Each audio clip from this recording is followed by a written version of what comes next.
एक तो लाइक और शेयर ठोक दीजिए महाकाल का दबाकर लाइक और शेयर ठोक दीजिए 5000 लौटे दिख जाना चाहिए। स्टेट का जो पेपर था 2022 का उसके 20 क्वेश्चन, अब जो पीआरटी के जो 30 क्वेश्चन मैथमेटिक्स के आते हैं उनको हम सोल्व करते हैं। अपने पास कोई कोड है सेट ए 701 कोड है जिसमें सेट ए है, उसकी जो सीरियल वाइज जिस प्रकार से एज इट इज हम क्वेश्चनों को सोल्व आउट करेंगे।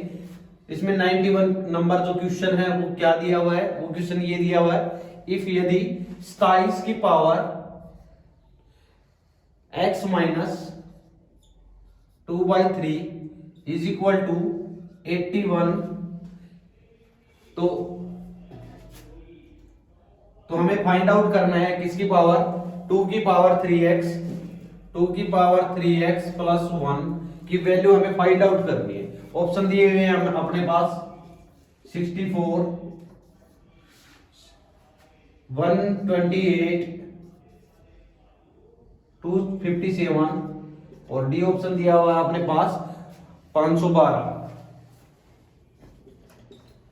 तो जैसा कि हमें पता है इस चीज के बारे में कि सबसे पहले अगर अपने पास ये अपना आधार बराबर हो जाता है, अपना बेस इक्वल हो जाता है, बराबर में बीच में बराबर का निशान आता है, तो अपनी पावर भी क्या होंगी, इक्वल हो जाती है। तो सबसे पहले हम बेस को इक्वल करेंगे और हमें पता है 27 होता है वो 3 की पावर 3 होता है, 3 की पावर 3, और इसको क्या लिख सकते हैं x माइनस 2/3 एच लिख दिया। ये 3 की पावर कितनी होती है, 3 की पावर 4, 81 होता है, 3 3 9 9 3 27 27 3 81। जब इस 3 को हम बाहर मल्टीप्लाई करवाएंगे तो 3 की power 3x minus 2/3 multiply by 3 से 3 cancel out is equal to 3 की पावर 4। जब हम इसको करेंगे 3 की power 3x minus 2 is equal to 3 की पावर 4। जब अपना आधार बराबर हो गया, बेस बराबर हो गया, बीच में बराबर का निशान है, तो अपनी जो पावर होती है वो भी बराबर होती है। तो 3x minus 2 is equal to 4, 3x is equal to 4, 2 इधर आके प्लस में चला जाएगा plus 2, 3x is equal to 4 plus 2 कितना हो जाएगा 6। x की वैल्यू यहां से लेके आएंगे तो 3 2 जा 6, तो x की वैल्यू आ गई अपने पास 2। हमें x की वैल्यू यहां पुट कर देंगे, 2 की पावर 3 गुणा 2 जमा 1, 2 की पावर 3 दूनी 6 जमा 1, 2 की पावर 7। जब 2 की पावर 7 को हम सोल्व करेंगे तो 2 multiply 2 multiply 2 multiply 2 multiply 2 multiply 2 multiply 2 2 4 6 7। अब इनको आपस में मल्टीप्लाई करेंगे तो 2 दूनी 4, 4 दूनी 8, 8 दूनी 16, 16 दूना 32, 32 दूना 64, 64 दूना 128, 128 जो अपने बी ऑप्शन में था राइट आंसर होगा। नेक्स्ट क्वेश्चन नंबर 92 है अपना कि एक संख्या है उसका 30% दूसरी संख्या के 1/6 के बराबर है। यदि इन संख्याओं का जोड़ 140 है तो उसमें से बड़ी संख्या कौन सी है। तो सबसे पहले हम लेटेस्ट कंज्यूम करके भी कर सकते हैं, एक्स और वाई वाले मेथड से, रेशियो मेथड से भी कर सकते हैं। देख लो कि एक संख्या का माना दो संख्या है, एक पहली संख्या है वो x है, दूसरी संख्या y है। x का 30% y के 1/6 के बराबर है, y के x का 30% y के 1/6 के बराबर है। तो यहां से यदि हम परसेंटेज हटाएंगे तो 30/100 बराबर y के 1/6 के बराबर है। यदि हम यहां से रेशियो बनाएंगे तो x y y इधर जाके भाग में चला गया, 1/6 मल्टीप्लाई 100 इस साइड डिवाइड में है, उधर जाके किस में हो जाएगा मल्टीप्लाई में, 30 इधर गुणा में, इधर आके किस में आ जाएगा भाग में, 10 से 10 कैंसिल आउट, x/y ऊपर आ गया 10, नीचे आ गया 36 18। यदि x की जगह 10 रखे, y की जगह 18 रखे तो दोनों संख्याओं का अपने पास रेशियो मिल गया। इन दोनों संख्याओं के योग बताया उसने 140। यदि दोनों संख्याओं का जोड़ 140 है तो दोनों संख्याओं का अगर हम रेशियो में देखें तो 28 जोड़ है, 28 यूनिट की जो वैल्यू बता रहा है वो बता रहा है 140। यदि एक यूनिट की वैल्यू निकालेंगे हम तो 28 पंजे 140 होता है, 28 पंजे 140, एक यूनिट की वैल्यू 5। तो हमें 10 यूनिट की वैल्यू मतलब x की वैल्यू 10 के बराबर थी तो 10 multiply by 5 is equal to 50 और y की value 18 multiply by 5 is equal to 18 5 90।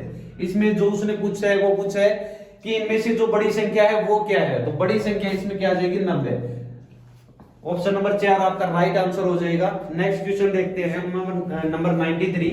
यदि त्रिभुज की दो भुजाएं बराबर हों तो जो बड़ी भुजा है उसके सामने वाला कोण होगा। यदि एक त्रिभुज है उसकी दो भुजा बराबर होती है, एक त्रिभुज की दो भुजाएं असमान हो तो जो बड़ी भुजा होती है, सबसे बड़ी भुजा मान लो ये है, तो इसके सामने वाला कोण भी क्या होगा, सबसे बड़ा होगा।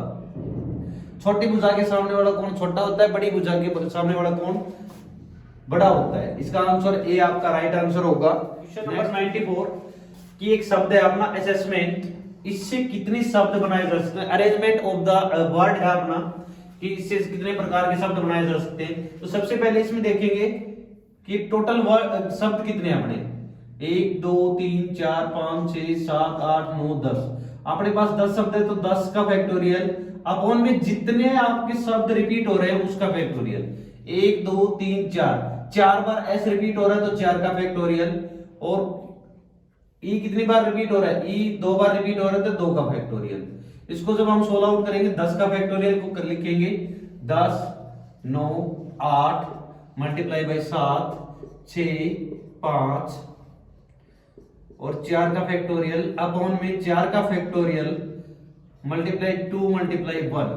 2 को हमने पूरा खोल लिया, 4 को एज इट इज छोड़ देंगे क्योंकि 4 को 4 से हम कैंसिल आउट कर सकते हैं। फैक्टोरियल को खोलने का तरीका ये होता है, सबसे पहले फैक्टोरियल को स्टार्ट लिखते हैं, जहां से फैक्टोरियल को हमें क्या करना है, खोलना है या कुछ फैक्टोरियल को सोल्व करना है। तो 10 से हमें स्टार्टअप करना है, 10 9 8 7 6 5 4 तक खोल लेते क्योंकि 4 तक हम सोल्व कर लेते हैं। 4 फैक्टोरियल इसमें भी है, 4 फैक्टोरियल इसमें भी है, 4 फैक्टोरियल से 4 फैक्टोरियल कैंसिल आउट हो जाएगा। 2 से जब हम इसको काटेंगे तो 2 3 6 किसी एक अंक को काट लो। अब इसकी हम मल्टीप्लाई करेंगे, तो उससे पहले हम एक बार ऑप्शन देख लेते हैं। ऑप्शन में क्या क्या है अपना A B C D. Option में दिया हुआ है अपने पास 21,600। दूसरा ऑप्शन दिया हुआ है अपने पास 30,240 240। तीसरा ऑप्शन दिया हुआ है 1,51,200 और चौथा ऑप्शन दिया हुआ है 75,600। जब हम देखते हैं कि यहाँ पे 8 5 40 एक जीरो ये हो गया, जब हम इनकी मल्टीप्लाई करेंगे तो एक जीरो तो आएगा ही आएगा, एक जीरो सभी के अंदर है। अब यहां भी यूनिट डिजिट निकाल लेंगे हम, तो 8 5 40 10 multiply 9 multiply 8 multiply 7 multiply 3 multiply 5, ये अपने पास बचा है।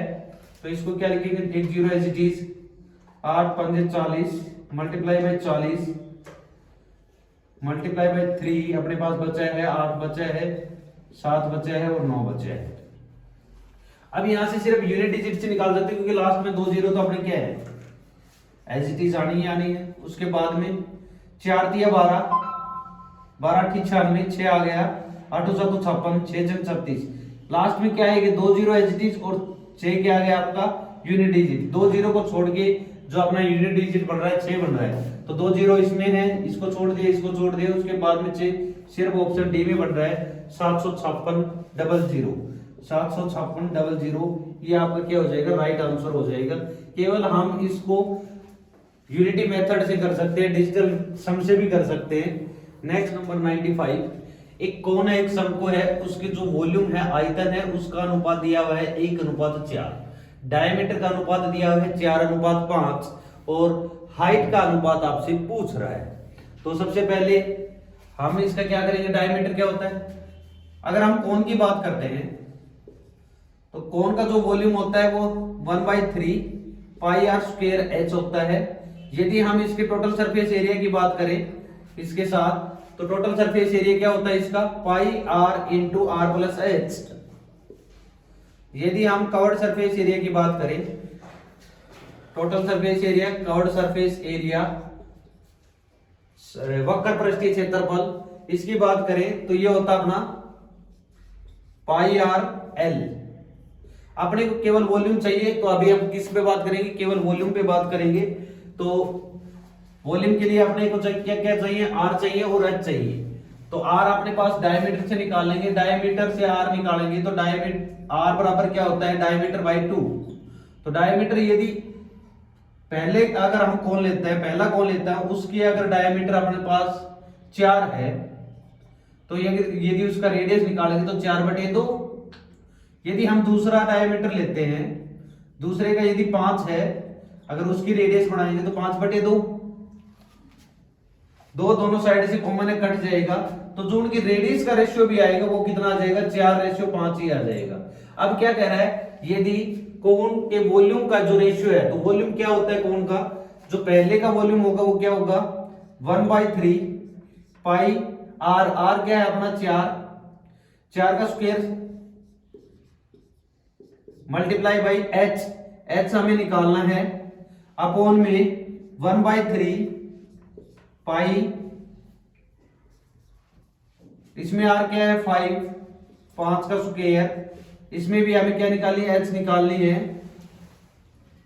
1/3 कॉमन है, दोनों में कट जाएगा, पाई कॉमन है, 4 चौक 16/25 और multiply by H by H.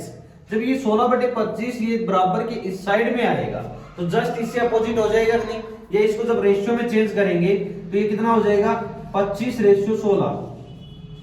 25:16। जो इनकी हाइट का जो रेशियो आएगा वो आ जाएगा 25:16। ऑप्शन में आपको दोनों मिलेंगे, इसमें भी दिया हुआ है ऑप्शन में 5:16, 25:16,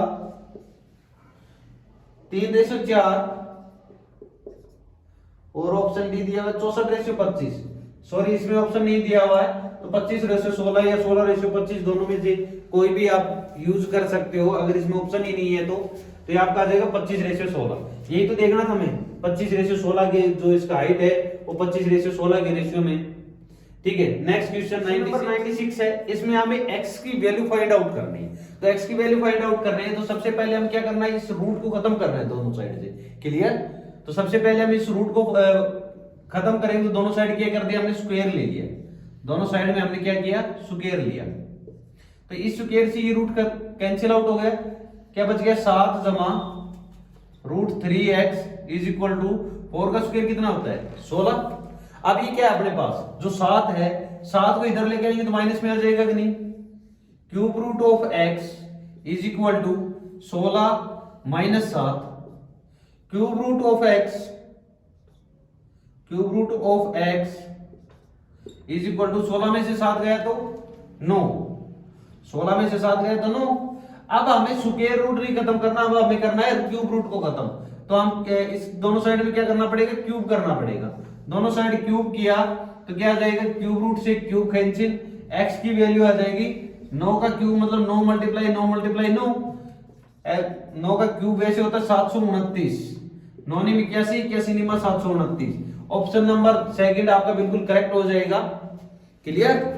क्वेश्चन नंबर 97 है, यदि किसी भिन्न के अंश और हर में वृद्धि करने पर यदि भिन्न है अपने x और y, और वृद्धि करने पर जो अंश में वृद्धि करने पर अंश हो जाता है 450% और हर हो जाता है आपका 400%, तो जो नई प्राप्त जो भिन्न होगी, नई जो प्राप्त जो आपकी फ्रैक्शन होगी वो कितनी है भैया, 15/16। तो जो मूल भिन्न है, जो अपनी प्राथमिक जो भिन्न है, पहली जो भिन्न है वो भिन्न क्या थी, x/y की वैल्यू निकालनी है। तो x/y बराबर 15/16, 400% इधर डिवाइड में है, उधर जाके किस में चला जाएगा, मल्टीप्लाई में, 400%। और 450% अगर इधर मल्टीप्लाई में है तो इधर आके डिवाइड में आ जाएगा 450%। x और y की वैल्यू अपने पास निकल ही आई, परसेंटेज से परसेंटेज कैंसिल आउट, 1 0 से 1 0 कैंसिल आउट, 15 × 15, 15 × 45, 16, 8 से काटा 8 दूनी 16, 8 5 40, x/y ऊपर बच गया अपने पास केवल 5, नीचे बच गया 3 दूनी 6। तो जो भिन्न थी अपने वो कितनी थी, 5/6 आपका राइट आंसर हो जाएगा, जो ऑप्शन नंबर ए पे दिया हुआ है ना भैया, ए पे दिया हुआ है। चलो नेक्स्ट क्वेश्चन 98 कि एक बैग है, एक थैला है, उसमें 1 रुपए का, 50 पैसे का और 25 पैसे के सिक्के हैं। यदि इनका रेशियो है, अनुपात है 7, 8 और 12 के अनुपात में है, और यदि बैग के अंदर कुल 560 रुपए हो तो 25 पैसे की सिक्कों की संख्या कितनी होगी। तो सबसे पहले हम देखते हैं, यदि ऑप्शन के हिसाब से देखें तो 25 पैसे की सिक्कों का ऑप्शन अपने 12 का मल्टीप्लाई में आना चाहिए। तो ये भी 12 का मल्टीप्लाई है, ये भी 12 का मल्टीप्लाई है, ये भी 12 का मल्टीप्लाई है और ये भी 12 का मल्टीप्लाई है। तो ऑप्शन एलिमिनेशन से हम कर नहीं सकते, तो इसको पूरा सोल्व करना पड़ेगा। सबसे पहले यदि उस थैले में 1 रुपए के यदि 7 सिक्के हैं तो अपने पास कुल कितने रुपए हो गए? 1 रुपए के 7। यदि 50 पैसे के 8 सिक्के हैं तो अपने पास टोटल रुपए हो गए कितने? 4 रुपए। यदि 25 पैसे के 12 सिक्के हैं तो अपने पास कितने रुपए हुए? 12 सिक्के हैं 25 पैसे के। 25 पैसे का यदि रुपए बनाएंगे हम तो डिवाइड बाई 100, 25 एकम 25, 25 चौका 100, 4 एकम 4, 4 तिया 12, क्या 3 रुपए बने कि नहीं बने? और यदि इनका रेशियो में जो सम है अमाउंट का वो 7 और 4 11 और 3 14 रेशियो है। 14 यूनिट की जो अमाउंट की कुल वैल्यू दी हुई है वो 560 रुपए दी हुई है कि नहीं दी हुई है? 560 रुपए। यदि 1 यूनिट की वैल्यू निकालेंगे तो 560 बटे 14, 14 चौका 56, 40 आ गई कि नहीं आ गई? हमें पूछा 25 पैसे के सिक्के कितने हैं? 25 पैसे में कितने हैं? तो 25 पैसे का अनुपात कितना था? 12। 12 की वैल्यू पूछा है। यदि 1 की वैल्यू 40 है तो 12 की वैल्यू 12 चौका 48, 480, जो आपको ऑप्शन नंबर 3 करेक्ट हो जाएगा। नेक्स्ट नंबर 99 है, जो आपने मैथ की एक पेडागोजी का क्वेश्चन है। निरीक्षणों के प्रकारों के विषयों में निम्नलिखित में से कौन सा कथन सत्य है? तो इसमें जो ऑप्शन नंबर 3 पे दिया हुआ था आपका, वस्तुनिष्ठ प्रकार के प्रश्न अधिक विश्वसनीय एवं वैध होते हैं। जो ऑब्जेक्टिव टाइप होता है वो आपके जो क्वेश्चन होते हैं वो ज्यादा आपके क्या होते हैं? ज्यादा आपके परफेक्ट होते हैं, क्योंकि वस्तुनिष्ठ प्रश्नों से क्या होता है अपना आपको आंसर का पता लग जाता है। उसमें किसी भी प्रकार का कोई एडिशन हम नहीं कर सकते। अगर सही है तो सही है, गलत है तो गलत है। ये आप क्वेश्चन नंबर 100 का है। अपने पास 4 ब्लू बॉल हैं, 3 ब्लैक बॉल हैं और 5 येलो बॉल हैं। यदि 2 बॉल आपकी रैंडमली निकाली जाती है तो उसकी प्रायिकता क्या होगी कि दोनों ही बॉल सेम रंग की क्यों ना हो। तो प्रोबेबिलिटी के अंदर हम कॉम्बिनेशन का यूज करके इस क्वेश्चन को सोल्व आउट कर सकते हैं। जैसे कि अगर हम दोनों की दोनों बॉल ब्लू ले लेते हैं, अगर दोनों की दोनों जो आने वाली जो बॉल है वो ब्लू, तो टोटल बॉल कितनी है अपने पास? 4 C2। अगर 4 टोटल है उसमें से 2 हमने क्या निकाल ली? ब्लू निकाल ली। और टोटल है क्या कितनी? 5 और 3 8 और 4 12। 12 में से कितने निकाल रहे हैं? 2 निकाल रहे हैं। ये अपने लिए ब्लू का हो गया प्लस में। या फिर वो कौन सी आ सकती है? ब्लैक की आ सकती है। ब्लैक की टोटल बॉल कितनी है? 3 C2। 3 में से 2 बॉल किसकी निकल सकती है? ब्लैक की भी निकल सकती है। इसमें भी टोटल कितना है? 12 C2 प्लस में अगर दोनों की दोनों बॉल किसकी निकल सकती है आपकी? येलो पीले भी निकल सकती है। तो टोटल पीले कितनी है? 5 C2 अपॉन में टोटल है कितने पास अपने पास? 12 C2। नेक्स्ट, जब हम 4 C2, 3 C2, 5 C2 को सोल्व आउट करेंगे तो सोल्व आउट करते हैं। अगर इसको एलसीएम लेके एक साथ भी सोल्व कर लेंगे तो भी अपना आंसर सही आएगा। जैसे कि एलसीएम कितना आ गया? 12 C2। सभी का एलसीएम सेम है तो सभी का सेम ले लिया 12 C2। इसका क्या आ जाएगा? 4 C2 प्लस में 3 C2 प्लस में 5 C2। कॉम्बिनेशन को सोल्व करने का आपको पता ही होगा, नहीं पता है तो यहां मैं आपको बता दूं। 4 C2, 4 को हमें कितने तक बढ़ाना है? 3 तक। 4 मल्टीप्लाई बाई 3 अपॉन में 2 मल्टीप्लाई बाई 1। ठीक है, 2 दूनी 4, 3 दूनी 6। 4 C2 को यदि सोल्व किया तो अपने पास आया 6 प्लस में। ऐसे ही 3 C2 को सोल्व करेंगे। 3 C2 तो 3 मल्टीप्लाई बाई 2 अपॉन में 2 मल्टीप्लाई बाई 1। 2 1 से कट गया 2, अपने पास बच गया क्या? 3। 3 C2 का कितना आ गया अपना? 3। 5 C2, 5 C2 को यदि हम सोल्व करेंगे तो 5 मल्टीप्लाई बाई 4 अपॉन में 2 मल्टीप्लाई बाई 1। 2 एकम 2, 2 दूनी 4, 5 दूनी 10 प्लस में 10। अपॉन में 12C2 को यदि आप सोल्व करोगे तो 12 मल्टीप्लाई बाई 11 अपॉन में 2 मल्टीप्लाई बाई 1 कितना आ जाएगा 11 छिका 66। बस इसको जोड़ के आप सोल्व आउट कर लो।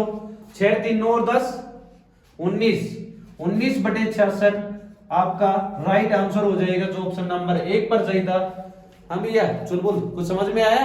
हाँ सर। आ गया समझ? बहुत अच्छी बात। नेक्स्ट क्वेश्चन नंबर 101 में पूछा गया है कि एक घड़ी की सुई है, उसको 3/2 पाई के रेडियन के में कितना समय लगेगा। तो 3/2 पाई 3/2 पाई रेडियन को यदि हम सबसे पहले किस में कन्वर्ट करेंगे, अपने डिग्री में कन्वर्ट करेंगे, तो पाई की जो वैल्यू होती है वो 180 डिग्री होती है।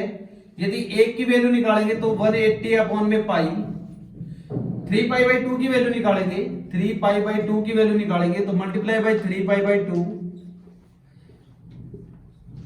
कितना आ जाएगा 90, 9 27 पाई से पाई कैंसिल, 270 डिग्री अपने 3π/2 की वैल्यू आ गई। हमें इसको मिनट में कन्वर्ट करना है, तो हम आपको बता दूं कि 1 मिनट में घड़ी की सुई 6 डिग्री का कोण कवर अप करती है, या घड़ी की सुई की चाल होती है 6 डिग्री प्रति मिनट होती है। तो 6 डिग्री कोण कवर करती है कितने मिनट में? 1 मिनट में। यदि 1 डिग्री का कोण बनवाना तो कितने मिनट में बनाएगी? 1/6। हमें कितने डिग्री का कवर अप करवाना है? 270। तो 270 मल्टीप्लाई बाई 270, 6 से काटेंगे, 6 चौक 24, बच गया 3 और 6 पंजे 30, 45 डिग्री। तो 270 डिग्री का कोण 45 मिनट में कवर करेगी, जो ऑप्शन नंबर आपके बी में था, ये आपका राइट आंसर होगा। Question number next, question number 102 फिर से आपका मैथ की पेडागोजी का क्वेश्चन है, ध्यान से सुनना बच्चों। एक विद्यार्थी अपने गणित संक्रियाओं के ज्ञान के आधार पर एक सब्जी विक्रेता को गणना करके कुल राशि का भुगतान करता है। इस परिस्थिति में निम्नलिखित में से कौन से शिक्षण उद्देश्य का प्रयोग हुआ है? इसमें वो उसके नॉलेज का प्रयोग तो करेगा नहीं भैया, अब बोध का प्रयोग भी नहीं करेगा, अंडरस्टैंडिंग भी नहीं है उसके एप्लीकेशन आएगा, ज्ञानोपयोग। मैथ का एक ज्ञानोपयोग उद्देश्य होता है, उसका प्रयोग करके वो इस शिक्षण उद्देश्य को प्रयोग करेगा। तो इस ऑप्शन नंबर 3 पे आपका ज्ञानोपयोग है आपका ऑप्शन नंबर 3 पर सही हो जाएगा। क्वेश्चन नंबर 103 ये भी आपके मैथमेटिक्स का आपके पेडागोजी का क्वेश्चन है। निम्नलिखित में से कौन सा गणित के ज्ञान को नहीं दर्शाता? कि गणित का ज्ञान की कौन सी चीज नहीं दर्शाती?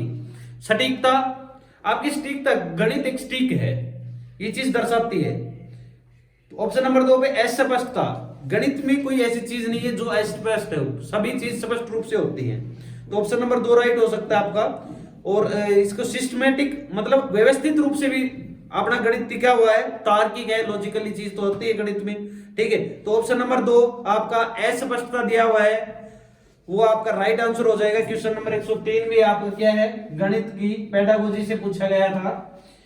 क्वेश्चन नंबर 104 की बात करें, क्वेश्चन नंबर 104 एक अपना फैक्टराइजेशन का क्वेश्चन था। इसमें आपको बताना था कि इसका कौन से फैक्टर इसके बन सकता है। तो सबसे पहले हम देखेंगे कि यहाँ पर -16 दिया हुआ है। -16 का अर्थ क्या है? -4 का स्क्वायर। ये कंप्लीटली एक होल स्क्वायर बनेगा, वो होल स्क्वायर आपका जो भी बनेगा, लेकिन ये -4 है। तो हमने एक फॉर्मूला पढ़ा होगा a square minus b square, a minus b और a प्लस b होता है। तो एक में प्लस मिलेगा और एक में माइनस मिलेगा। ऐसा ऑप्शन चूज करते हैं जिसमें एक में प्लस माइनस मिलेगा, एक में माइनस मिलेगा। देखो इसमें एक में प्लस है, एक में प्लस है, एक में माइनस है। इसमें 4 के साथ एक में माइनस है, एक में प्लस है। इसमें 4 के साथ एक में प्लस है, एक में माइनस है। इसमें 4 के साथ एक में प्लस है, एक में माइनस है। अब मेन जो काम आता है वो इसका आता है। इसको जब हम सोल्व आउट करेंगे तो हमें पता है कि कहीं ना कहीं आपका 3y माइनस का 3y बनेगा, क्योंकि बीच में माइनस दिया हुआ है। माइनस का 3y का स्क्वायर है ये, इसलिए यहाँ पे जो x की वैल्यू है x माइनस 3y बनेगा।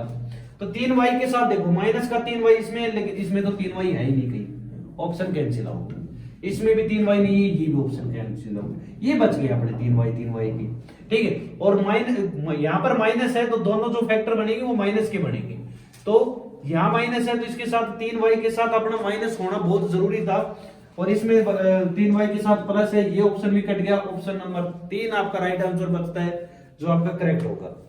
क्वेश्चन नंबर 105 अपना एक एज से रिलेटेड क्वेश्चन था कि रमेश और उसकी पुत्री की वर्तमान प्रेजेंट की जो एज है वो 8:5 में है।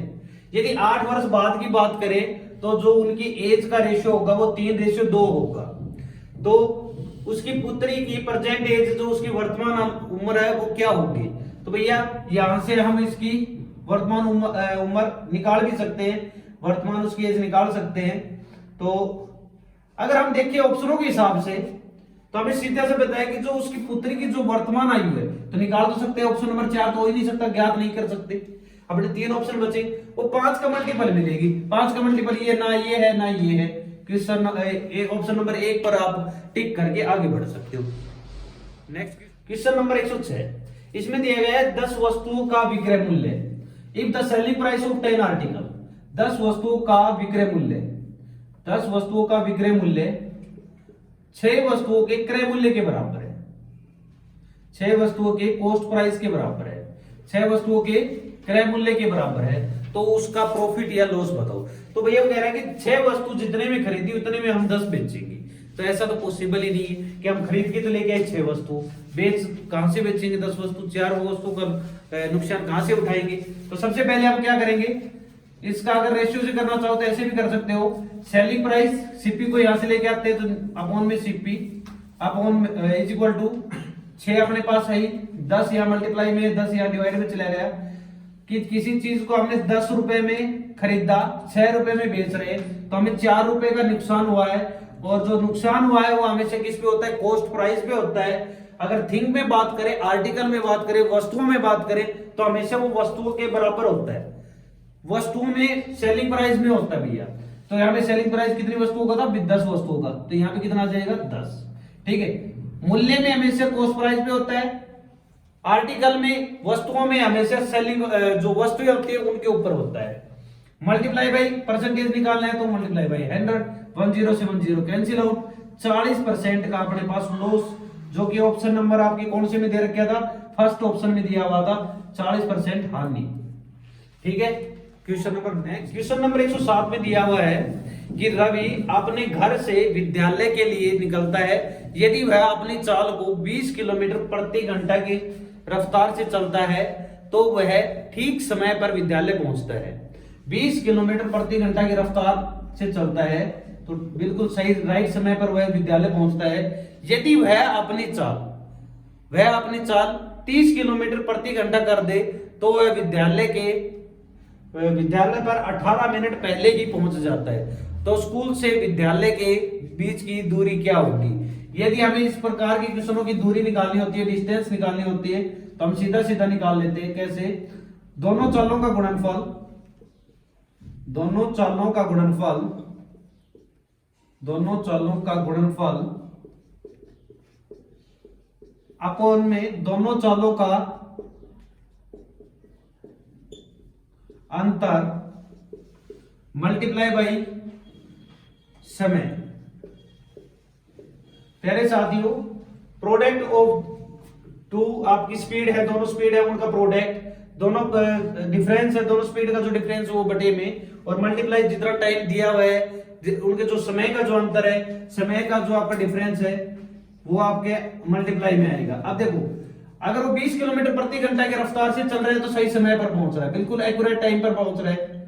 ठीक है, जैसे उसको 8 बजे पहुंचना है तो 8 बजे पहुंच रहा है। अगर वह अपनी चाल को 30 किलोमीटर प्रति घंटा करता है तो कितने मिनट पहले पहुंच जाता है? 18 मिनट पहले। तो कहने का अर्थ कितने बजे पहुंच गया? 7:42 पर। कितने बजे पहुंच गए? 7:42 पर। तो जो समय का अंतर है वो कितने मिनट का है?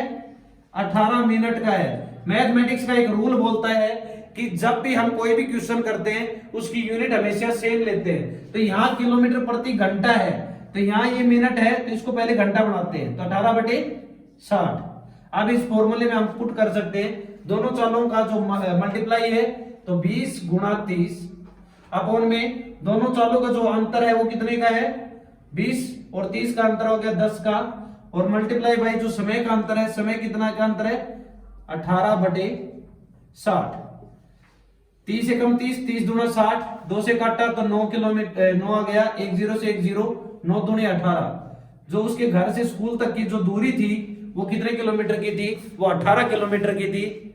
नेक्स्ट क्वेश्चन ये आपका सिंपलीफाई करना था, और जब हम इस क्वेश्चन को देखते हैं तो हमें पता है कि जब भी आपने टर्म तीन प्रकार की टर्म मल्टीप्लाई में दी हुई हो और ये भी 3 प्रकार की टर्म मल्टीप्लाई में दी हुई हो, तो आपको पता होगा कि नीचे वाली चीज देखने की जरूरत नहीं है, बीच में माइनस है तो दोनों संख्याओं का माइनस कर दो, आंसर आ जाएगा।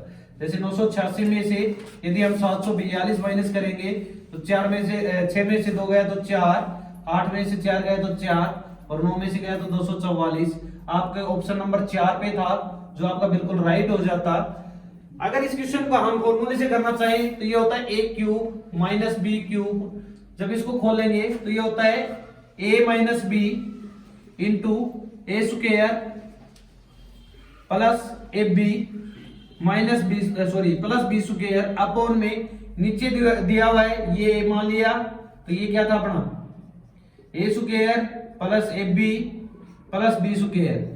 इस ब्रैकेट से ये ब्रैकेट कैंसिल आउट हो जाता है तो a माइनस बी बचता है, इसलिए इसका आंसर हम दोनों संख्याओं का सीधा घटा करके ही लिख लेते हैं। ठीक है, इसलिए आपका आंसर हो जाएगा 244 सही राइट आंसर। ए किसी कार्य को 20 दिन में करता है, बी उस कार्य को 10 दिन में पूरा करता है। यदि दोनों ने मिलकर एक साथ कार्य शुरू किया, 4 दिन बाद बी कार्य छोड़ जाता है, तो सबसे पहले हम क्या करते हैं, इन क्वेश्चनों का एलसीएम लेते हैं। एलसीएम आ गया 20 और 10 का 20। एफिशिएंसी निकालते हैं 20 एकम 20, 10 दूना 20।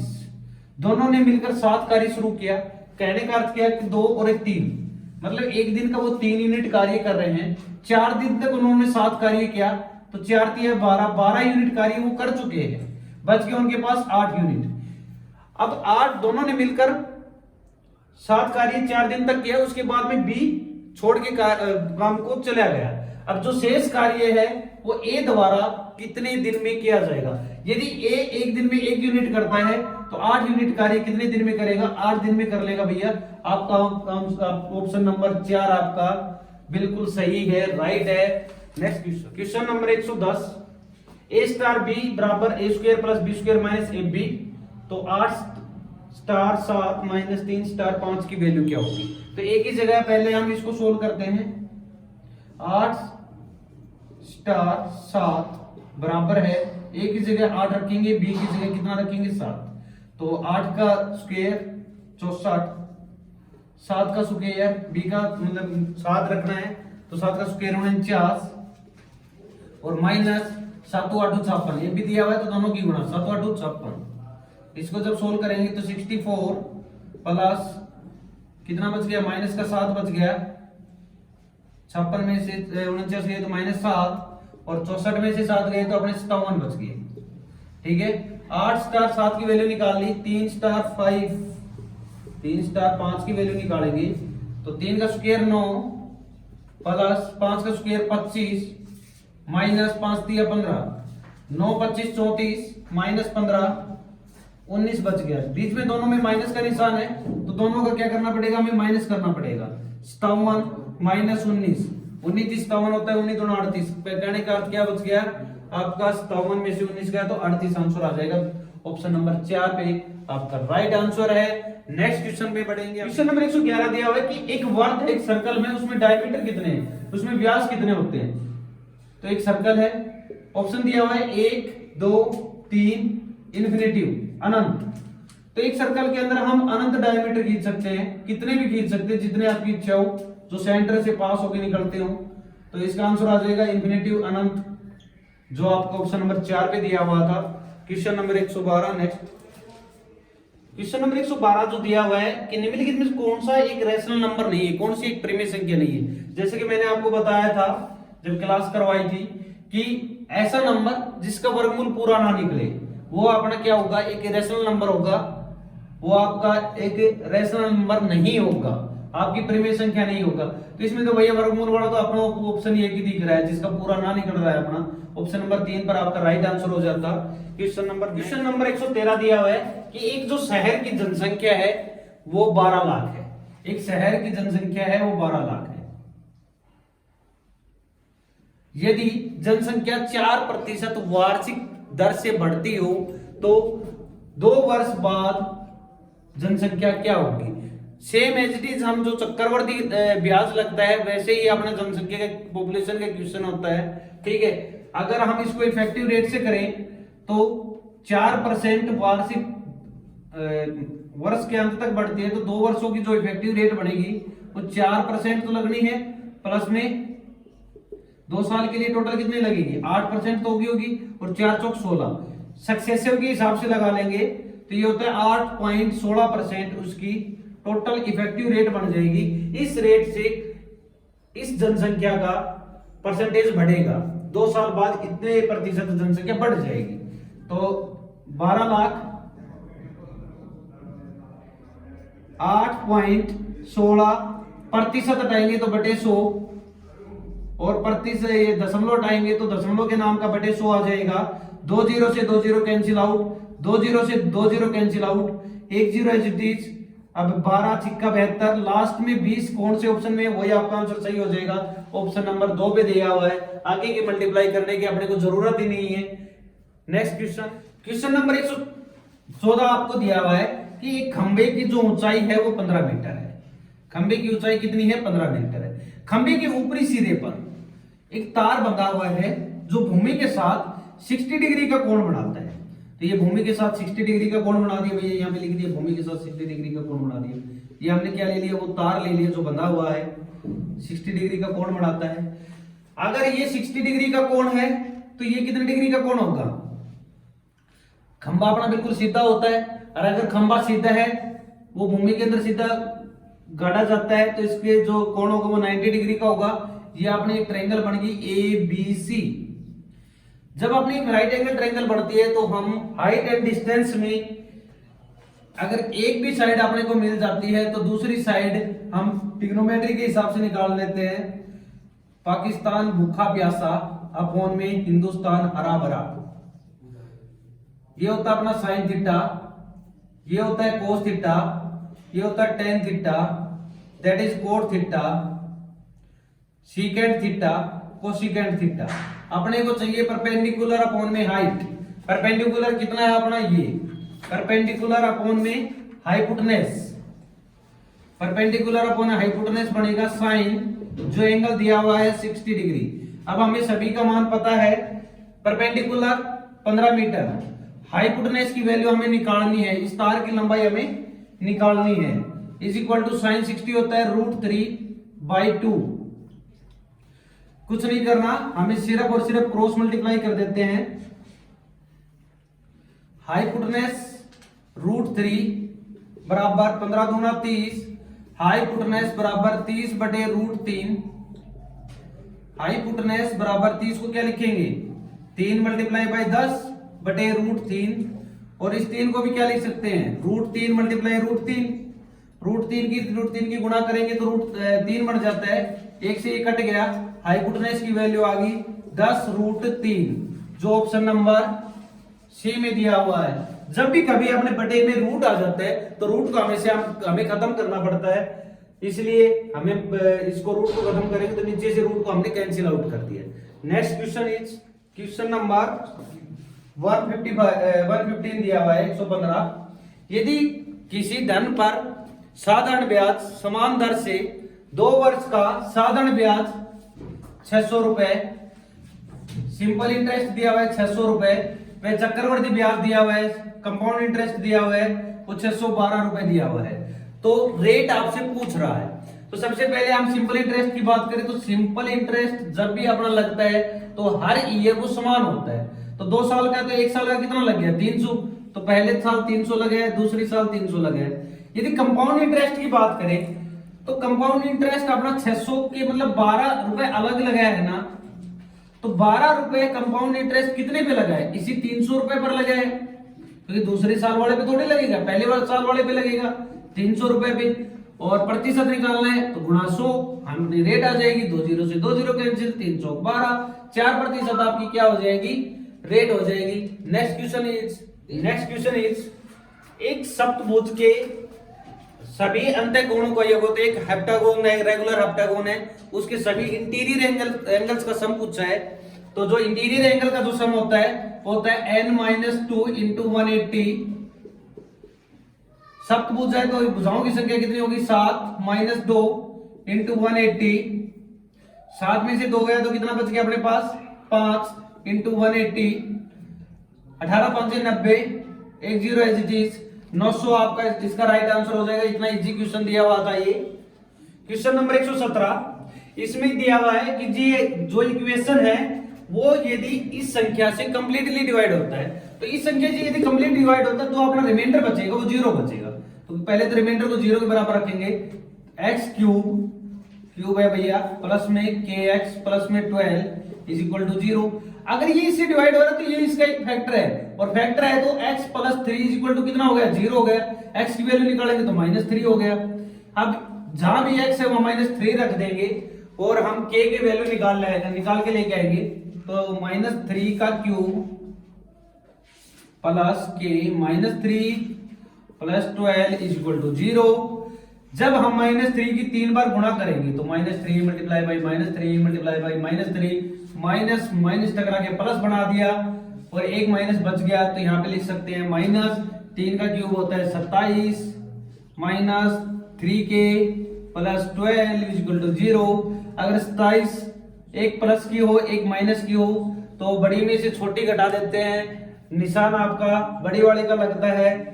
तो यहाँ पे कितना बच गया, 27 में से 12 गए तो माइनस का 15 माइनस का 3k is equal to 0, minus का 15, 3k को इधर ले आएंगे पॉजिटिव हो जाएगा 3k, k यदि 3 यहाँ पे क्या मल्टीप्लाई में है, इधर लेके जाएंगे तो डिवाइड में चला जाएगा।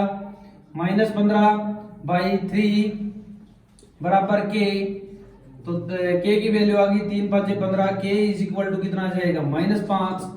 ये ध्यान रहे ऑप्शन में +5 भी दिया हुआ है, तो माइनस को ना छोड़ दें, k की वैल्यू -5 आएगी।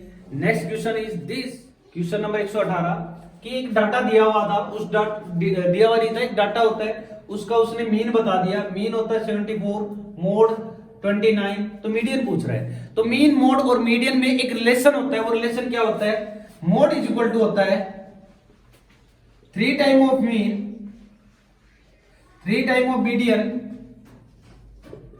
-2 टाइम ऑफ मीन। ये रिलेशन होता है कि जो बहुलक होता है वो 3 गुणा माध्यिका -2 गुणा माध्य होता है। इसी चीज का हम प्रयोग करके हम क्या निकालेंगे, मीडियन निकालेंगे। तो यहां से मोड कितना दिया हुआ है, मोड दिया हुआ है 29, 3 मीडियन हमें निकालनी है, तो 3 मीडियन एज इट इज रख देंगे, -2 टाइम ऑफ मीन दिया हुआ है 74, बस यहां से निकल जाएगा 29, 3 मीडियन -74 टू जा 148, 148। ये इधर से नेगेटिव है, उधर लेके जाएंगे तो पॉजिटिव हो जाएगा। 29 plus 148 is equal to 3 median. जब हम इसको ऐड करेंगे तो 9 और 8 17, 4 2 6 1 7, 177 इज इक्वल टू 3 मीडियन। अगर हम ये 3 मल्टीप्लाई में है तो 3 डिवाइड में चला जाएगा, median is equal to 177 upon में 3। जब हम इसको डिस्कनेक्ट करेंगे तो 3 5 15, बच गया 2, 3 27, m इज इक्वल टू कितना आ गया अपना 59, जो आपने ऑप्शन नंबर बी में था, बिल्कुल सही। नेक्स्ट क्वेश्चन नंबर 119, 119, एक ट्रिपीजियम दिया हुआ है, एक समलंब दिया हुआ है। तो पहले सबसे पहले एक समलंब बनाते हैं,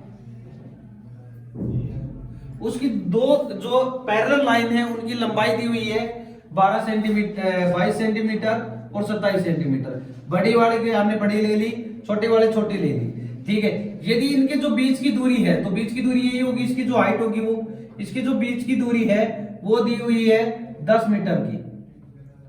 ये भी मीटर में दी हुई है, ये भी मीटर में दी हुई है, ये भी मीटर में दी हुई है। तो ट्रिपीजियम का क्षेत्रफल पूछा है। तो ट्रेपीजियम का जो क्षेत्रफल होता है वो होता है हाफ ऑफ जो पैरेलल साइड होती है उनका sum multiply by height. Parallel side का जो सम होता है वो कितना होगा भैया 27 और 22। जब हम ऐड करेंगे 27 और 22 को तो 9 49 और मल्टीप्लाई बाय हाइट। हाइट होती है अपने 10 जो उसने दिया हुआ है। ट्रीपीजियम का जो क्षेत्रफल होता है हाफ ऑफ समानांतर भुजाओं का योग, भुजाओं का योग, भुजाओं का योग और गुणा में हाइट। ये आपका ट्रेपीजियम के क्षेत्रफल का फॉर्मूला होता है। 2 से कैंसिल आउट किया, 5 पे कट गया, 50 5 250 होता है, उसमें से 5 माइनस किया 245। ठीक है, तो इसका जो क्षेत्रफल जो ऑप्शन नंबर 2 पे दिया हुआ है 245। Next question is question number 120 आपका 8 जून 2007 को कौन सा वार था। ठीक है, ये आपको डे निकालना है कौन सा डे था। रीजनिंग का एक छोटा सा क्वेश्चन है जो इस पेपर का सबसे आसान क्वेश्चन माना जाता है। तो ये क्वेश्चन आप कमेंट में लिख के बताएं और इसका आंसर दें। जल्दी हम आपकी इंग्लिश की और हिंदी की आपके सॉल्यूशन आपकी वीडियो के चैनल पे अपलोड कर देंगे। ईवीएस के भी और पेडागोजी दोनों चीज आपके चैनल पे अपलोड हो जाएंगी। ठीक है, थैंक यू फॉर वॉचिंग।